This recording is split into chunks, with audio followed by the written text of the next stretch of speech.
Hey guys, welcome back in my YouTube channel. आप लोग देख रहे होंगे भोजपुरी में जो भसड़ हुआ है, जो विवाद हुआ है, उस थमने का नाम ही नहीं ले रहा है। अभी कुछ दिन पहले आपको बता दें कि लखनऊ में पवन सिंह का इवेंट था सड़िया, और वहां पे खेसारी लाल यादव ने पवन सिंह को टारगेट किया था। तब पवन सिंह ने ये बोला था कि जिसको भी दिक्कत है मेरे सामने आ जाए, नहीं तो मेरे को बुलाए, मैं सामने आ जाऊं और फिर सामने सामने बात होगा। ये लाइव हाया भाया वाला मैं इंसान नहीं हूँ।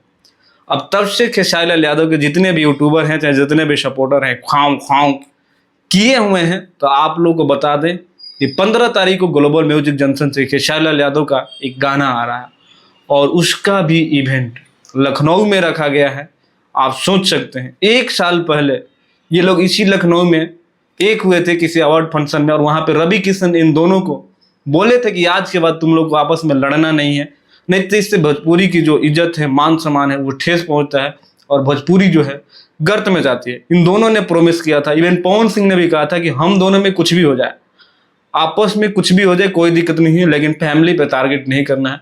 लेकिन खेसारी लाल यादव नहीं माने और उन्होंने फैमिली पे टारगेट किया, बहुत सारी चीजें बातें बोली। और ये तब हुआ जब पवन सिंह का गाना आया था स्त्री 2 में तू आई नहीं, और खेसारी लाल यादव ने ये कहा था कि कोई अगर किसी इंडस्ट्री में जाके गाना गाता है तो उसमें हमारा मान सम्मान नहीं बढ़ता है, उसमें हिंदी का मान सम्मान बढ़ता है। तो गाइस सोच सकते हैं।